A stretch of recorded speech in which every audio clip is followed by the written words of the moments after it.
Welcome and good evening. My name is Kate Coleman. I am the administrator for the City of Red Wing, and we're really happy that you're here tonight.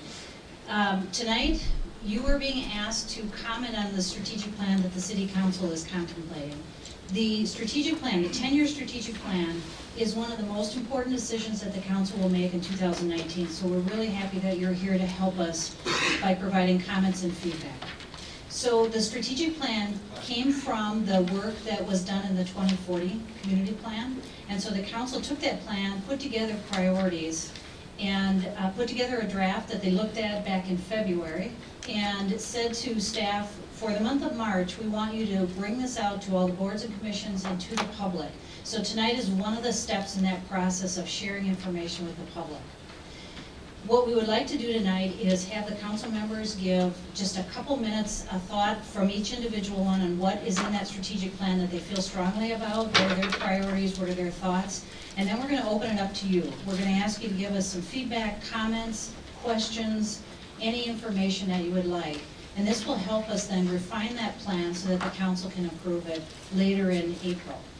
So without, I guess, any further ado, I'm going to ask our acting council president, Evan Brown, to lead the discussion. Thank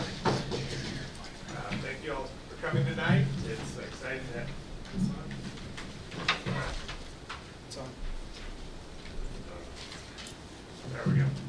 Thank you for all coming tonight. I want to apologize for Dean Ho. He had an engagement he had to do tonight, but he really wanted to be here. He's very engaged in the process. So, as Kay said, the opening of this will be to have the council members give a short statement of their priorities. And I'm just going to really open it up quick and say, I'm going to start on this end with Aaron, and we'll just go down the line. And your council member has about 2 to 3 minutes to speak. So, and then we'll take your questions, and wherever you want to take this presentation, that's where we're going to go. So, thank you. Sure, I thought I could get away with hiding in the corner. I'm Erin Buss. I am the council member representing Ward 4. And I'm really excited about this strategic plan. I think it's ambitious, but I also think it's doable. Some of the things I'm excited about are reestablishing the rental licensing program to make sure that all people are living in a safe space. I'm excited about the economic development strategy because our downtown is so important to our community. I mean, it's the heart of our community. I'm excited about more green spaces. Obviously, everyone likes green spaces. And I'm also excited about creating an independent resolution process. And I'm just going to go through the whole thing. And then really incorporating arts and culture into everything we do in town. And last but not least, I'm excited about our youth council that we've already implemented it, so we're ahead of the curve here. So those are some of the things I'm excited about, and just creating an equitable community. Thank you.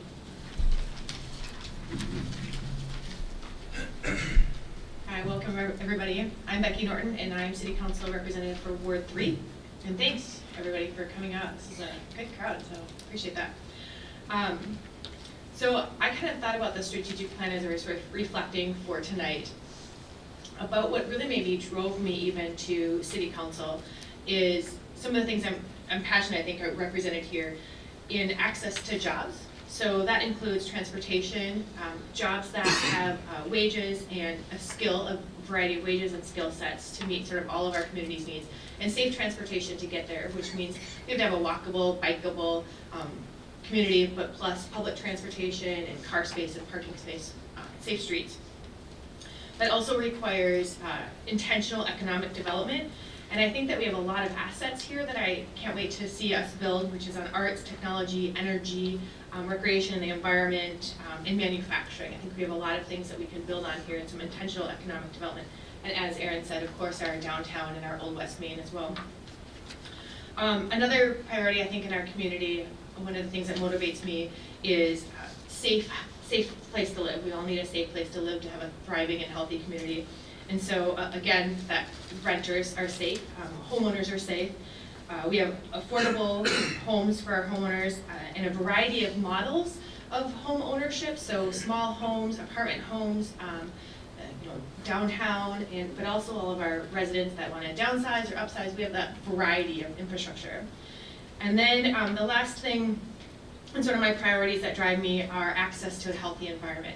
And so for me, that means that we keep our environment clean for everybody, that we're paying our share now, so that we're not pushing that off to our future generations, that we sort of pay for what we're using now. And we provide a variety of ways and opportunities for everybody to access those. So that might be, again, walking and biking, and a lot of variety of different green spaces. We've got a beautiful bluffs, but parks as well. It also includes reducing our carbon footprint, increasing that green space, our waste management, and our safe streets and our infrastructure, our water and sewer infrastructure too. And then part of the strategic plan also talks about how we're going to do that. And again, my driving forces are listening to the community. I really enjoyed every time I'm out listening to what people have to say. I really am very thoughtful about everything that I hear. And I think that creative problem solving, and I see that a lot in the city council, and I see that a lot in our community. It's a lot of creativity.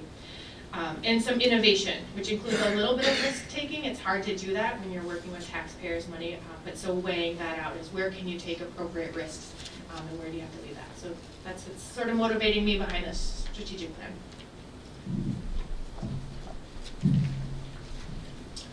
I'm Evan Brown. I represent wards 3 and 4 combined. One of the big things driving me about this strategic plan is the core principles that we set up, which is the acronym is SHARE, for sustainable, healthy, accessible, resilient, and equitable. And I look at everything in that plan through that lens. I want to really make sure to the greatest degree possible that we hit those core principles. Because those core principles, for me, drive a really excellent a community where everyone's engaged, a community where we are growing appropriately, and we create opportunity for everyone within our community. So that really drives my thinking, and everything I look at in that strategic plan is coming from those core principles. So I was really excited that it was put so succinctly, because it really crystallized it. In specific, I think there's some specific things that are really important to look at. And for me, one of the biggest ones staring us in the face is understanding the issue with the Prairie Island nuclear generating plant. And while we do that, we have a city committee to look at that with staff. I think on a larger level, developing a community-wide task force to really look at that strategy is critical and needs to be done as soon as possible. Also, a coordinated economic development plan, and I think coordinated citywide is critical. The city as a whole, all our different strengths and frankly some of our weaknesses, when we look at developing our economy, our local economy, we have to bring everyone along that we can. We can't get lopsided, we can't get one-sided, we can't get too caught up in the latest glittery thing. We have to kind of build on what we have and really expand appropriately for everyone. A lot of that to me right now is looking how we expand as a destination, and part of a destination is a place we want to do things in, and the more we create that space, the more this space will be attractive to others.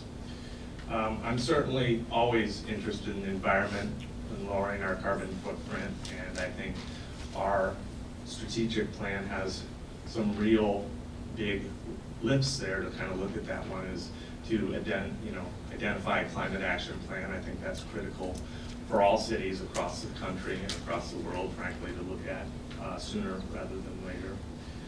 And kind of more specifically, some of the things I look at is I look at a lot of energy issues. Energy underpins everything in our economy. And to the degree we clean energy, or we use better energy, or we use better sources, it's a win for our community.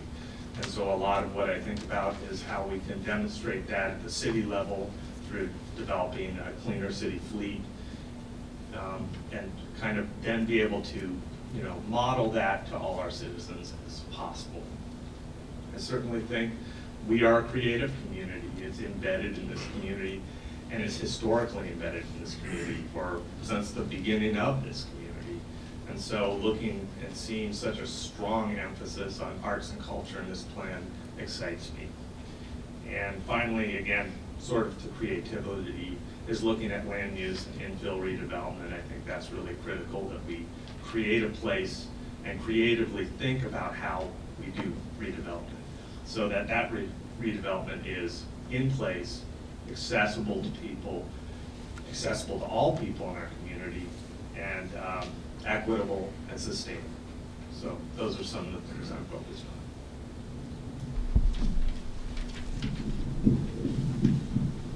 Hi everybody, I'm Laurel Stinson. I'm the at-large council representative. Some of my priorities from the strategic plan are the arts and culture initiatives. That's a big driving force for me, as well as our green spaces. I feel like it's really important that we're providing arts and culture and recreation opportunities for all of our residents, regardless of their level of income. Also, one thing that is important to me that I'm just going to point out, because it's probably not going to get a lot of attention, is efforts to manage invasive species. That was one of the things I really wanted to pay attention to in this plan. I was part of the Master Gardeners group that did some surveys in Red Wing of where Oriental bittersweet is invading in our community, and I think that developing a plan to start to manage those sorts of things is really important as we look to our future. And also the reuse of historic buildings and land development is also a priority for me as part of this plan. As I sit on the Heritage Preservation Commission as their council liaison, and I think that those are all really important things for equity and sustainability in our community. Thanks, John. Hello, my name is John Becker. I'm the City Council representative for Ward 2. Rather than just kind of read a list of what the topics are, you can read it yourself. The two words that really jumped out at me in this document is, the first one is on page 6 in the very last paragraph, and that word is grassroots. It's very important to me, and I think that that applies to every topic in this document. The best problem solver are all the people sitting in this room right now, and all your friends and neighbors. It's not the 6 people who are sitting up here. So I'm a big advocate for grassroots problem solving, neighborhood organizations, doing things with your neighbors, learning to take care of your own neighborhood. The second word that jumped out at me is on page 9, and that's halfway down, and that's the word transparent. And I think the best governance, I mean, you can disagree, and people do all the time about decisions local government leaders make, but if it's done in a transparent fashion, you can't necessarily argue with, I mean, you elected these people, so you have to live with those decisions, but if it's done in a transparent way, it is what it is, and you win some and you lose some. So I'm a big believer that the city can always do better, can always push harder to be more transparent, and that's all I have.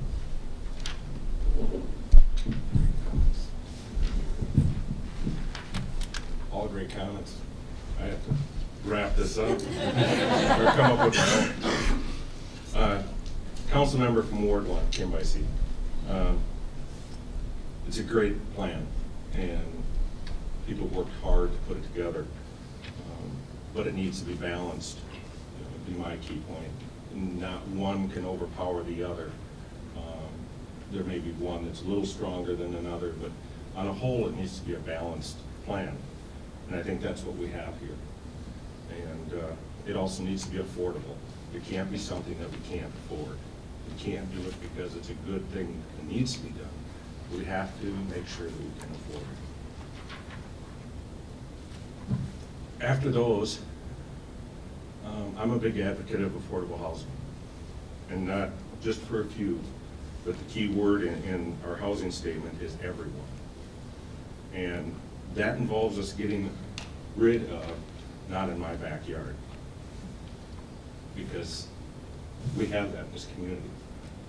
And we need to make sure that everyone has a safe, affordable, and healthy place to live. Without the housing, we can't have our businesses. And I don't want to see us lose another business in this town.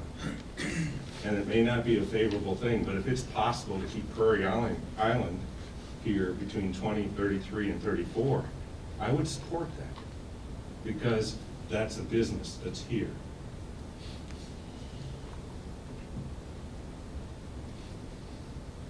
So the housing will help the businesses, the arts, everything within here will help that if it's put together. But we need also the infrastructure of our city to sustain this. If we let it go backwards, we're going to be playing catch-up, and it won't be affordable. And our public safety, whether it's fire or police, we can't hold back on that. It's an important part of our city. So those would be my points, and but I'm excited to work together with the council, the staff, people in the city. You're the important ones. We need your input, we need your support to make this plan work. It can't be just ours. Thank you. All right. Carol? Ashley? Housing has been mentioned, and I'd like to see some partnerships like with the senior center. There are a lot of elderly people that would like to stay living in their homes, but they need a little repair before it gets in too tough a shape. The school and the college, both I think have people who do work for homes. So if the senior center could collect a wish list, doesn't mean everything will get done right away, but a wish list from the elderly of how they want to keep their homes up. And again, with all the elderly scattered around our cities, if we could find places for them to sit down as they walk, that's very important. They'd be out there walking more if they could sit occasionally. Can I? Yeah, I'm gonna kind of first raise. Kim, you interested? Yeah, I'm ready to take that one. You know, the help is something that's been identified in our community, and there are organizations that reach out and will help seniors work on their homes, help them stay in their homes. There's a program going on within our city right now called Leaders Partnering to Prevent Poverty. That's beyond the poverty aspect. It's helping people within our communities stay in their homes, and they actually have, I'll throw a plug out there, they have a event at the high school on Thursday night, starting at 6 o'clock. It's their first one. There's a group of 40 to 50 leaders from our community, and that's all levels of leaders. It's not just people at the top. It's, you know, what we consider top, and I hate to make it divided like that, but we're all equals there, that are working together to come up with plans, and it's more than just 6 months of training. We have plans beyond that, and if you can't tell, I'm excited about being part of it. But people need to know. Right. You know, elderly people need to know about it. Right, and that's part of what we're doing here. We're trying to get it out there, and it's important. And Carol, I'm glad you brought that up, because people do need to know about it. Even though, I mean, I walked the neighborhoods when I campaigned and saw homes and talked to the neighbors of those people, and people need help in this community, and we can do it together.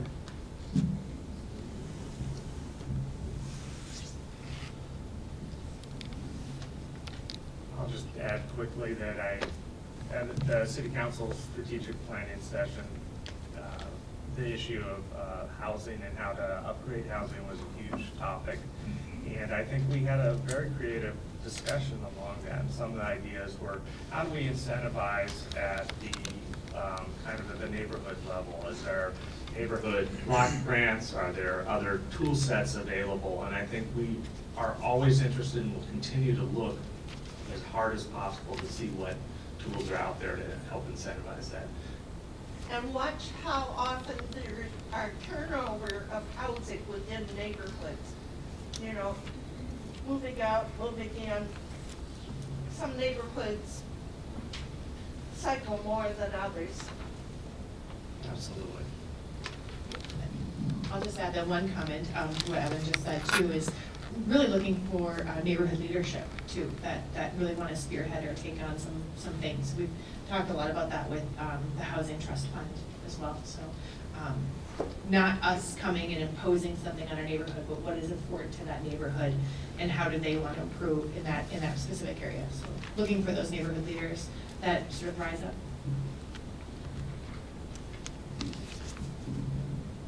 Got another question from the audience? Mike in the back. Get him a mic.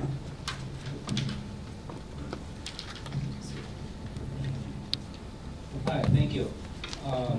Couple of concerns I have regarding the environment, part C, and this may seem small to some folks, but as we see, our climate changing and we see forests moving further north to escape the heat and that sort of thing, it occurs to me that we have some really nice opportunities for microclimates in the city for certain species that will suffer with increased heat. Sugar maples one that can really benefit from some of the undulating topography in the city and cooler temperatures in some areas. And that seems a small point, but it's something that I think I'd like the city to continue looking at in the future, present and future. And then along with that, I would also like to mention under the environment part C, I believe the first point where it says lead the way in vegetation management to remove invasive species. I would like to add something to that. I'd like to say take out the word and, put a comma there, maintain open natural spaces, and then after that put an and insert the following: maintain an environment supportive of natural and beneficial introduced species and subspecies of fauna. Nowhere in this plan are all of our species of fauna addressed, and we're looking at bringing beehives into the city, which I think is a great idea. We're looking at bringing chickens into the community, which will interact with wild species around us. We have pollinators that need protection, and I just sat and watched a buck come down the bluff and clean out my bird feeders. And give that to these house first. And that is why my wife and I, one of the reasons my wife and I chose to live here. And that's a quality of life issue that I think we need to maintain. So it's important to protect the flora as well, or the fauna as well as the flora. And one final comment, and I wanted to steal the show here.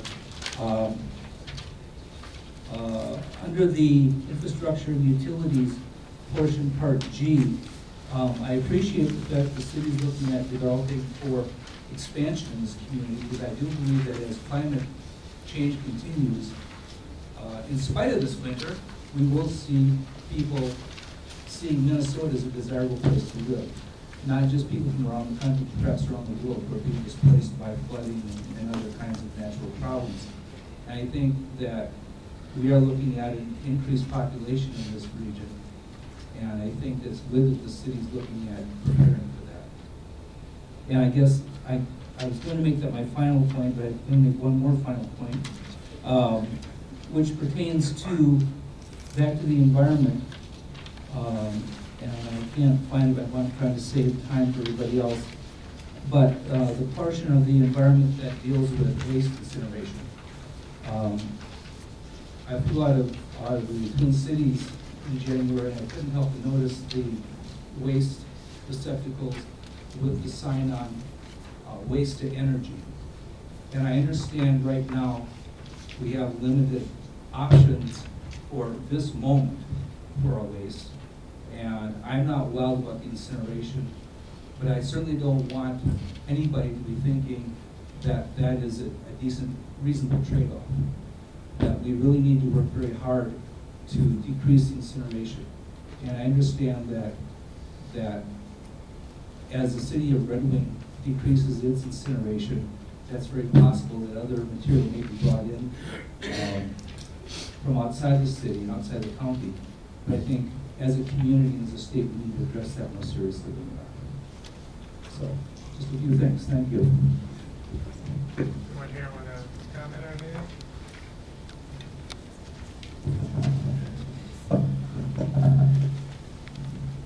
I'll just comment on the first part that you spoke to, especially Mike, is the fauna. And I think Laurel mentioned that as well in the opening. And I think that our green spaces, and if you look at that environment, I think that I'd like to look to the city as leadership in what we can do with reducing our herbicides and our pesticide use and being role models in good stewards of our land. And I'm glad that you brought up that inclusiveness of fauna. I think that that's an important part of our strategic plan, is to make sure that we're very intentional about that as well. And to quickly add on to that, I would say that we certainly in this community have excellent partners to help in that.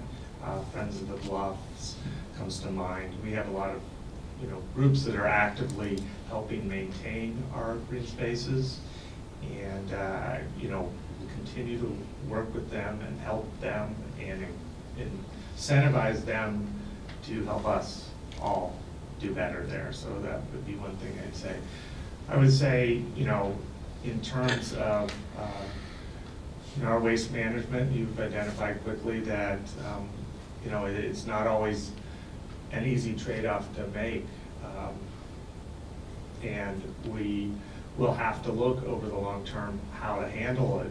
We do have waste issues, and they're not going to go away, and in fact they're increasing. And the more I kind of look at those issues, the more I think we have to look farther upstream on the waste that we're generating. So much of what we generate is packaging, and wasted packaging, and useless stuff that ends up in our oceans ultimately. The mayor was just at a conference in DC of Mississippi River cities, and in researching some of the materials he brought back, I realized that the Gulf of Mexico is currently one of the most plastic polluted waterways in the world. And what is that plastic coming from? It's all coming from useless packaging for the most part. So we do have waste incineration issues, but we have consumption issues first and foremost. And if we don't deal with the consumption issues, we're always going to have a problem.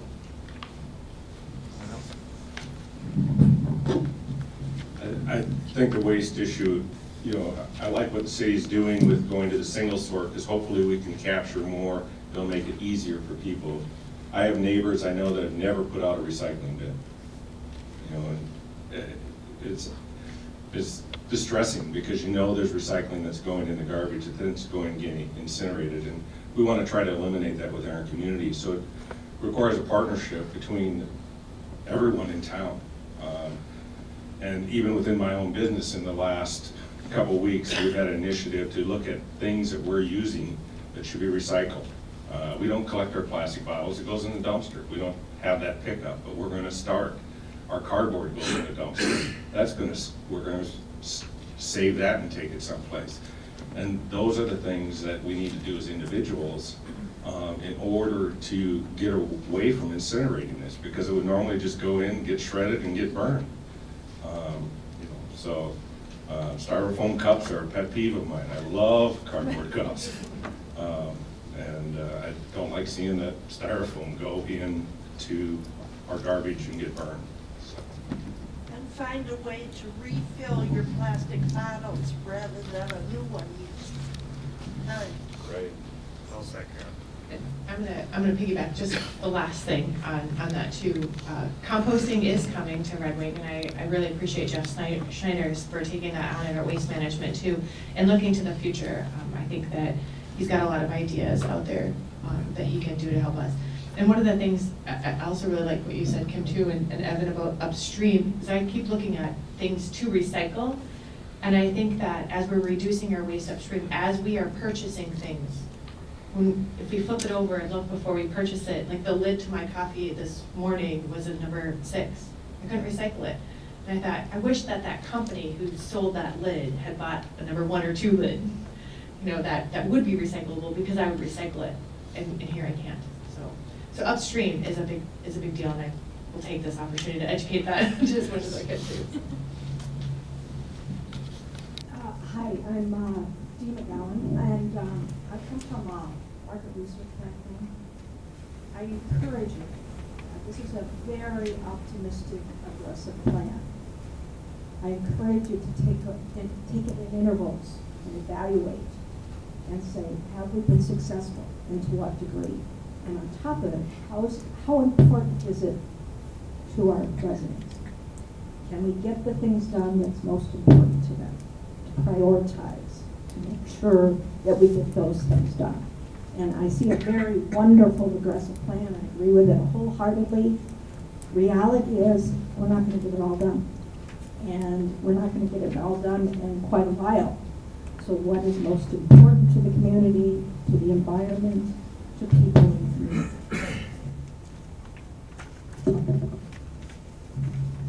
Can I comment on that? I think you raised a great point. When I mentioned transparency earlier, that's not just making sure everybody's aware of what's going on all the time. A big part of transparency is accountability. So what you have to do is don't look at this strategic plan. Look at the one that was 10 years old and see how much of that plan was accomplished. Because you know, our eyes are bigger than our stomach in many cases when you have a document like this. It's very easy to put these platitudes on paper and saying this is what you want for the city, and nobody's going to argue with them. They're all great things. I mean, there isn't anything in here that nobody wouldn't want for their city, but you got to be realistic as well. And you have to understand really what your capability for accomplishment is. So I think, thank you for bringing that up. And I'll agree, Dee, I think it is a really ambitious plan, but I like that about it. I mean, I know that you're gonna hear from some individuals who make smart goals, make sure they're measurable and attainable, et cetera, right? But I think that it is good for us to be looking for where we want to be and where we want to go. So I like that it's an ambitious plan, because it really directs us as a team. And I also think that, as Michelle has spoken to a lot over hers and Brian's work with the 2040 plan, and Joan as well, that this is really resident driven. That 2040 plan is really resident driven, and this strategic plan really started from that.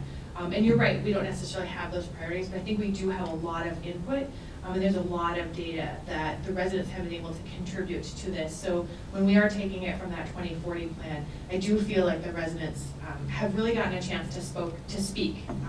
And we've gotten to hear with all of the public forums from the 2040 plan in places like tonight. So, and I guess this is another plug to just say, if you're a resident, then this is an opportunity to keep telling us what's important to you and keep those doorways open and those channels open and reach out to us and tell us. But I think so far we've done a really good job trying as hard as we can to make sure that this is resident driven.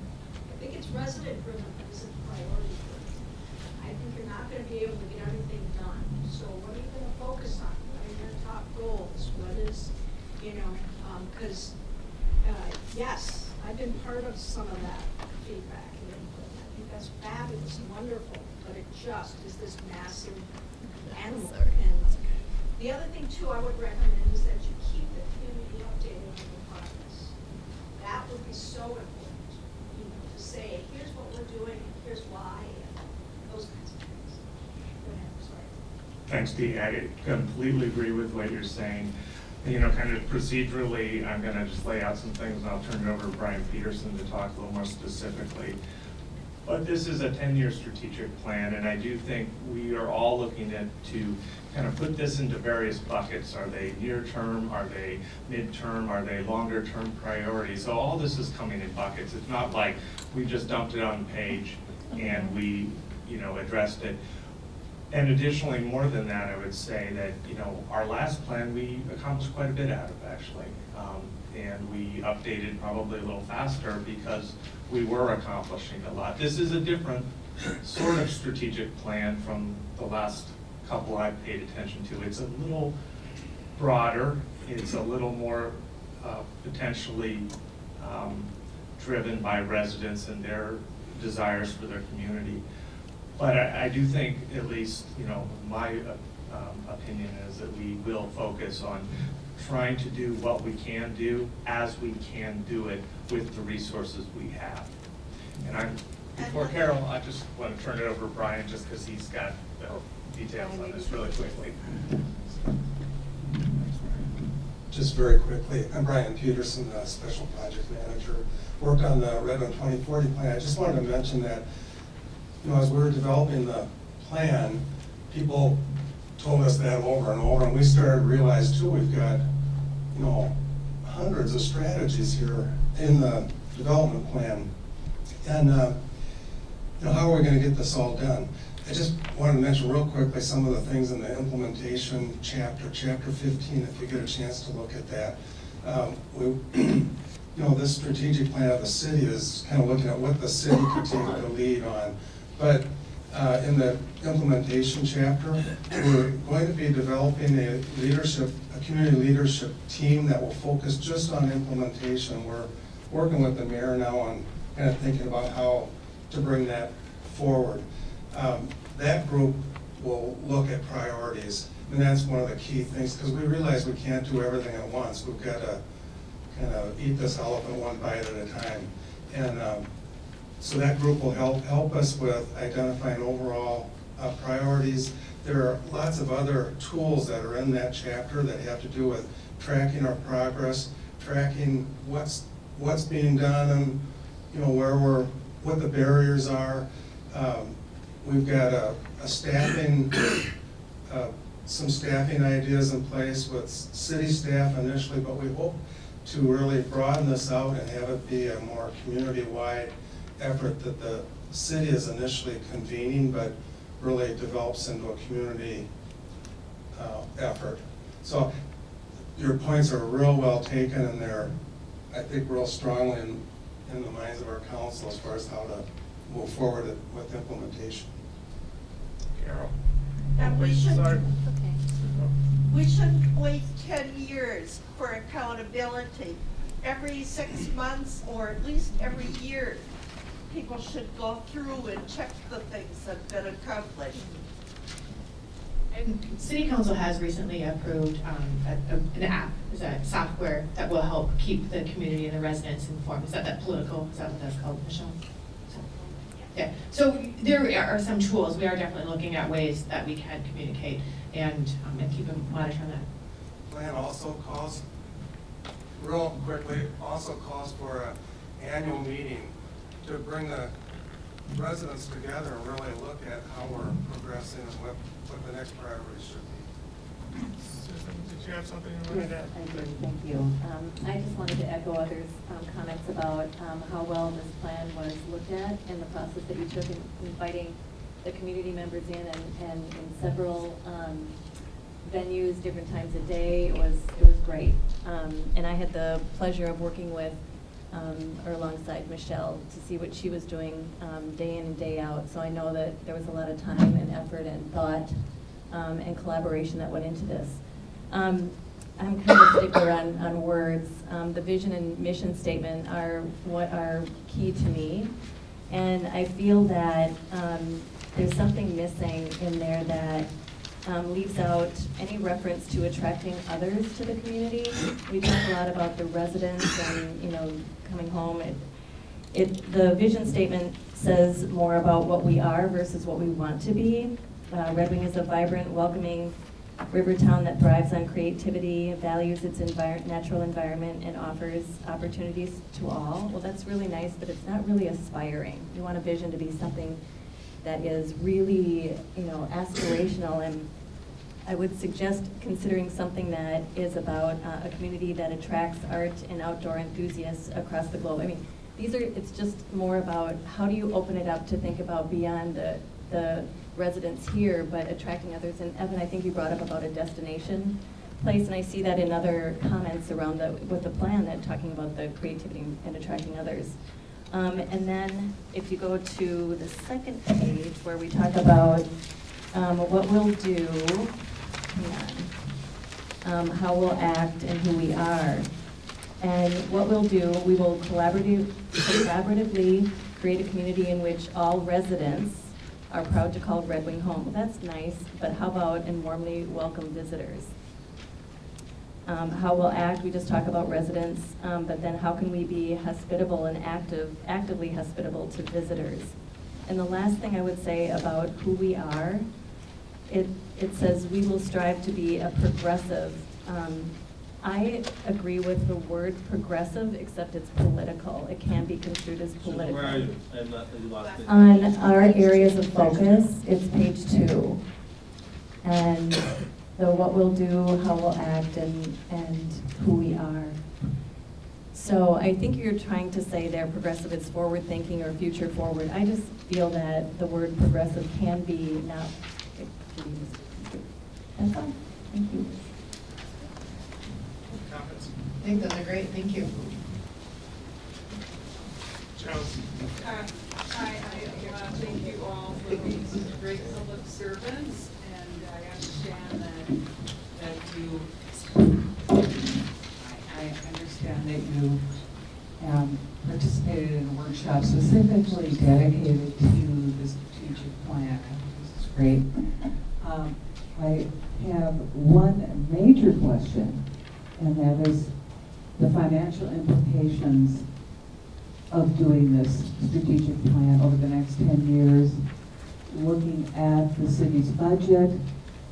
How are you going to prioritize what you think are the most essential aspects of the plan to initiate? What is the process going to be? That's kind of my number one priority to ask of you. And secondly, as we look at the initiatives and actions, also consider women and children. Women and children in our society, while we would like to think are treated fairly, are often not treated fairly. This goes back to the UN's initiatives, a lot of data globally, universally, United States, our country, our state, our county, where women, in terms of like infant mortality rate, we are at number 32 industrialized nations in the world. So when you look at the initiatives as it plays out with these actions, please consider women and children and how they will help. But I guess it gets back to my two things, women and children, and how are we going to financially implicate and initiate these plans. Thank you. Real quick, I think that a lot of us spoke to being very intentional about economic development in our community, and I think that that's going to be some, obviously that's an important part of it. The budgeting process is obviously really important. It's strategic plan, so how do we strategize that?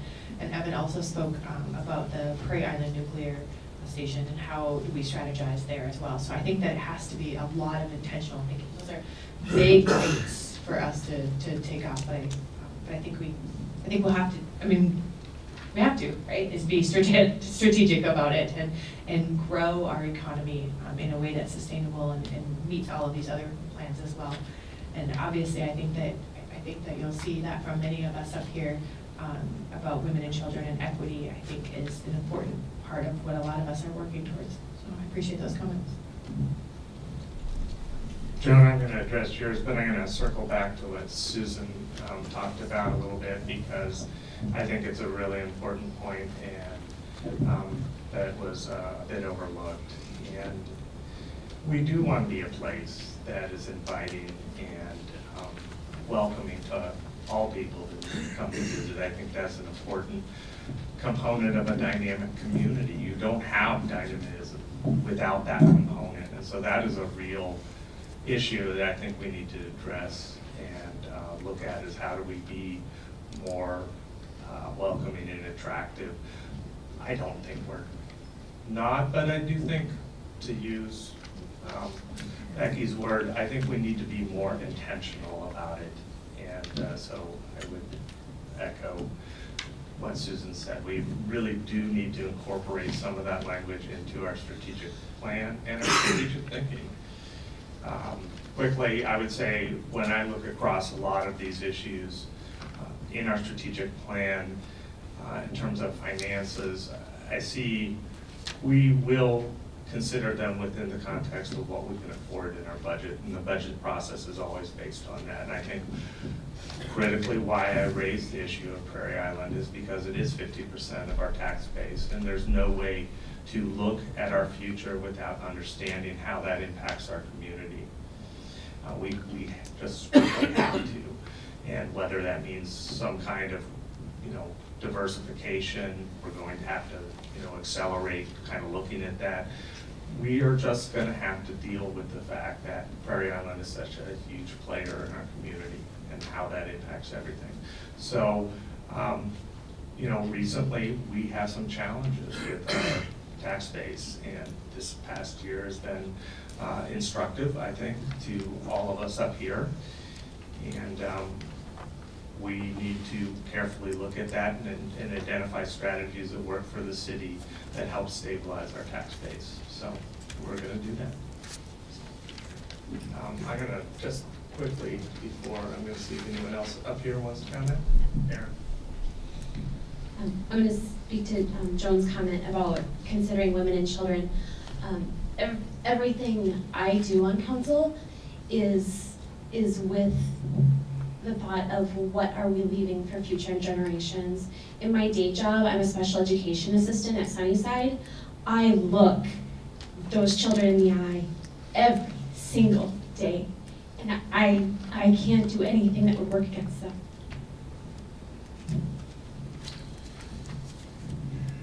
I just put somebody back here to help with the mic.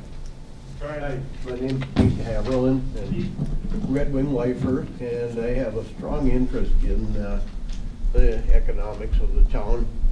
And when I didn't realize, I knew that our XL Energy provided a lot of money for Red Wing. I didn't realize it was approaching 50%. But I've always seen that as our golden goose that's done a lot for the community. And it's been several years I have started talking with different people in regards to bringing the facility on Prairie Island into the future. I mean, every year that passes and that, I know our generating facility has been kept up excellent in that, but we do need to move to a newer technology, and I can't see any reason for not putting a real push in that direction, so that we will have that as a monetary source going beyond the 2030 and whatever. And with some of the new technology too, they can recycle the waste that's stored in the casks. And when it would be brought through a new reactor and that, it would be much less toxic than what's stored right now, besides giving a lot of energy at a lower price there. So I would think that would be looked into a lot more. And if anybody had an interest in that topic and that, you might go on YouTube and look up a young fellow by the name of Taylor Wilson. And that brilliant young man that is working on different reactor models and stuff. And I think it would be somebody that would be great to lead us forward even. So. And other than that, of course, I know for funding a lot of these projects, I've got some ideas that way too, if anybody wanted to talk to me about it. And for setting up like living endowments and that, where there'd be ongoing funds for each one of certain projects and that. And so I'd be glad to discuss that with anybody later. So, thank you. and we were talking about children, and children are helping us also. The stairway from 4th Street up to the museum, they have been planting flowers along the edge. Whereas we once had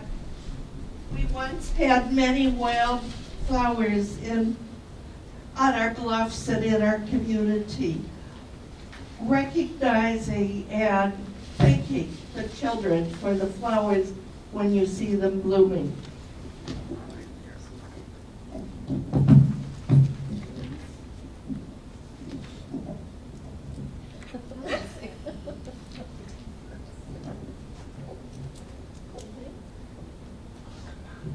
Anyone else? Okay, I just want to make sure before anybody, no? Okay. I thought of something else I'd like to comment on too, and that's as far as funding for our schools goes. And I've talked to some of the people in the education field about setting up a program there to raise funds from the inside out and that on our schools. And I guess where I'm going with that is several years ago, and that I had the luxury of being able to do a little volunteer teaching. And I remember one little 5th grade girl, can't remember her name, but it was out of Burnside. And as we were going through a process talking about inventions and that, this little gal went up to the whiteboard, sketched out an idea she had and presented her idea and stuff. And I've kicked myself ever since because I didn't document it well enough. And it wasn't too long after that that little girl's invention was being marketed, and it's being marketed in several different varieties today. And with that in mind, I've thought, you know, we've always been noted as a creative community in that.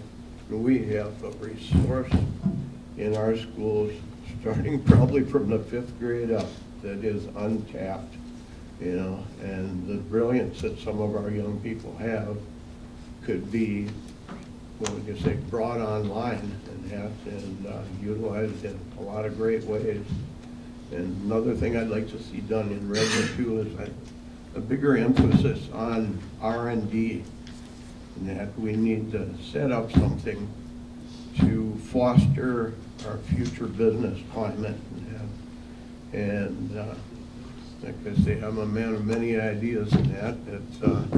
I've talked to people about the idea of starting Menlo Park of the Midwest right here in Red Wing, setting up an inventors community in that, to bring in new businesses, foster new technologies, and all it takes is some organization in that. And I'm only one little speck in that picture in that, I know, but anybody that would have an interest in something like that, I'd be glad to talk to them.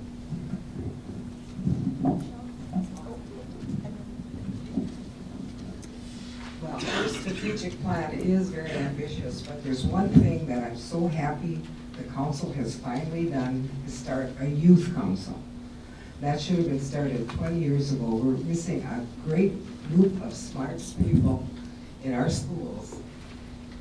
They should be interning with works here. They should be doing all kinds of things, so I'm really glad you do have a youth council.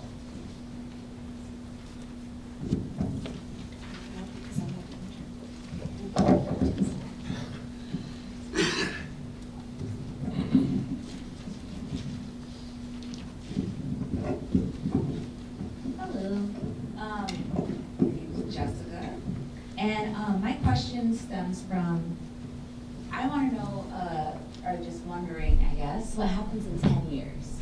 So we've talked a lot about how this is considered an ambitious plan, and, sorry, can't see that. We talked about how this is an ambitious plan. And so in 10 years, you know, the Red Wing 2040 plan is quite large, and there's certain things, and so the strategic plan, you guys have picked things out of that. So in 10 years, if things aren't accomplished, or if they are accomplished, you know, just depending on where you are, then what happens? Are you gonna look at the Red Wing 2040 plan again at that point, and then look on to some of the other options and ideas? Are you then saying, hey, this hasn't been accomplished, and maybe this is no longer a priority? on this 10-year strategic plan, or else is this something of then moving forward, you say, hey, we haven't accomplished this, but maybe with more time, you know, like, where does that fit with the Red Wing 2040 plan in, obviously, since we're not gonna be at 2040 by then, where does that plan and where does your next 10-year strategic plan fit in? Well, I would say that's a great question. And I would say right off the bat, the first thing to say is that they both are living documents. And that is, I think, everyone up here certainly understands that. I think that's the position of everyone, the staff. And that is the implementation idea that, you know, Brian was talking about, that we really want to carry forward. We want to make sure that these are living plans that adapt to the circumstances in the city, what our residents are thinking and need and desire. So they will change, they will evolve. And I don't think this is a 10-year plan and then we've laid down the law like Moses coming down from the mount. I mean, this is a living document, it will change. Things will come on and off, we'll check things off. Some things may seem too ambitious right now and will get pushed off. So they'll evolve. The last strategic plan, I think, was in 2015? 16. So that was a 10-year plan. So here we are doing it again. We're doing it again partially because we have a new comprehensive plan, and the comprehensive plan is broader in a way that I think changed a lot of things. And so I think we need, as a city and as a city council and a city staff, we need to adapt to that new comprehensive plan and make our strategic plan more in line with that. But to, you know, kind of really answer your question, all this will always be evaluated all the time. And ultimately, it's going to be evaluated with all of you. And I hope you will all stay engaged, and more of you will be engaged, and we'll reach out and get more of our community involved, and we'll continue to evaluate and change and prioritize as we need to. He said everything I really wanted to say, but I will add this though, to reiterate what Brian said about annual meetings with the community and our ability to communicate with the community. I think that's been pointed out, and I think that we do have a really strategic plan on communicating with the community. So we do know how this changes, as it is a living document, how it will change, and we'll be looking really to the residents and to boards and commissions and city staff on creating those changes and moving it forward. I agree, it's not going in a drawer or not being framed. This is it. This is it in totality, and we don't move through this. I'm going to add to your comment regarding accountability. It's up to the citizens to insist on it. You have to push the issue. Don't sit and wait for city council to tell you we've accomplished 6 out of 10 or 9 out of 10. It's up to the citizens. And you have to be absolutely engaged to the point of being annoying. You know, there's nothing wrong with that, because if you're not getting satisfying answers, you have to keep pushing the issue until you do. So I'm just going to put that back on to the citizenry to insist on accountability. And I'll just add on to John's comment that there's no guarantee that any of us will still be on the council in 10 years.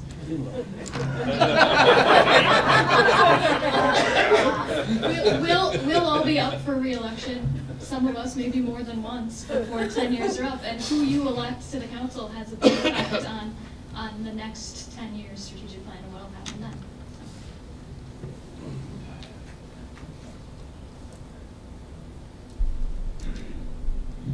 And I just want to invite everyone, city council meetings are second and fourth Monday of every month at 6 o'clock in City Hall. You are all welcome to attend. There's not always snacks, but you know, if you email us and say, hey, we'd really like snacks, maybe we'll have snacks. But that's where it starts. You know, if you show up and we're not doing what you elected us to do, we need to know about it. So also email, phone calls, our info's online. You know, help us do our job. So thank you. And boards and commission openings too. Now I need more. Steve. I think it's critical early on even here to communicate what's going on, to detail. Get people excited. Get them to want to come to council meetings because it's exciting. There's new stuff happening. It's not the same old stuff. You know, wow, this is exciting. We're changing, we're moving, we're doing things. And I know it's easier said than done, but I would be some outreach programs. Go to the towers and talk about it with the older folks. You know, get in and do outreach. Don't expect people to come to council meetings alone to get the information. Just, you know, this is exciting. People will want to know about this. This is fun.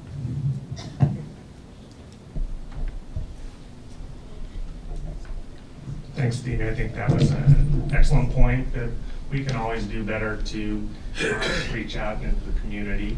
I think this 2040 process was a huge effort at really doing that and really trying to engage. And I think the outcome was that you all shaped it. You know, these ideas didn't come from here. They really didn't. They came from out there. And so I certainly will continue to consider how to do that. And I think everyone up here wants to always figure out how do we get out and reach people more. It's a little tricky. There are certain rules for having meetings, so it's not always like you can just, you know, drop in and say, hey, we're doing this. So there's certain legal requirements that we're bound to follow. But I mean, your point is incredibly well taken, and I think we'll look into it. Always, and we always do. I think this is a perennial conversation we have. How do we get out and do more? And it's not an easy one to answer. So. Jack? Yeah, I would come to more council meetings if I could more clearly hear what was going on. Mm-hmm. It is really hard. Well, we have a solution for that. Huh? We have a solution for that, don't we, Michelle?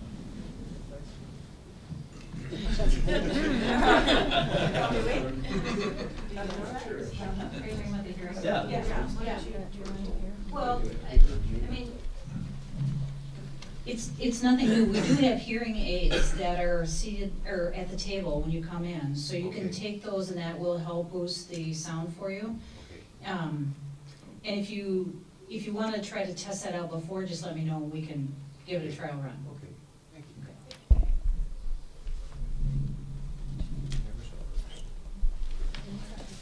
So looking around, unless any.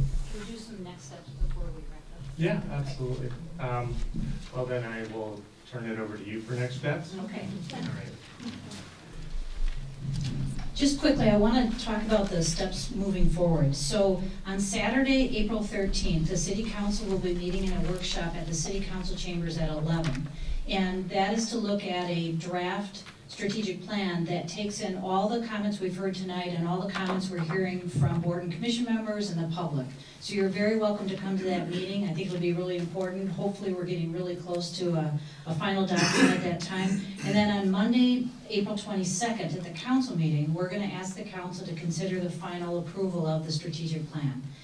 And to address some of the comments about how we monitor this, what happens after that is once we get the approval from the council, staff puts together a matrix. And what it does is it takes all the different projects that the council has put into that strategic plan, and it starts layering out by what can we do in the first couple years.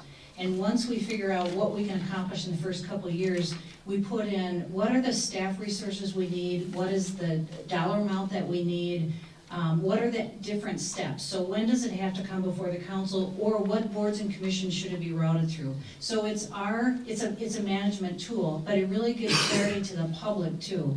And so some of the projects in the strategic plan are really time, not necessarily money. It may be a study process, or it may be a bringing a group of people together. So that we try to balance with some of the projects that require funding, because we can't do everything that requires funding in the first year. So we try to layer that out so it's manageable and it's financially affordable. And then we bring that to the council. And what we've done in the past was bring the council a quarterly update on that matrix so that they can see how we're moving on these different projects. And we can post it on the website so that people can see that. So that's a little bit different than what Brian was talking about with the annual plan, because that's more on 2040. On the strategic plan, we do updates more often than that. It'll be quarterly. So that will help people, I think, hold us accountable. And if something isn't clear that you're putting out, who do they contact? Do they contact Michelle or who for further clarification? Well, you can always contact me directly, because this is a council tool, so that this is really my work plan. But you can also contact Michelle, and we work closely together, so she can get the information to me. Thank you again for coming tonight. This is really important. Yeah, I really want to thank you all for coming, and especially for engaging. It's really important, and I think we are beholden to you for all your comments and all your input in all this process. So please continue, and hopefully we'll talk really soon. So with that, thank you very much.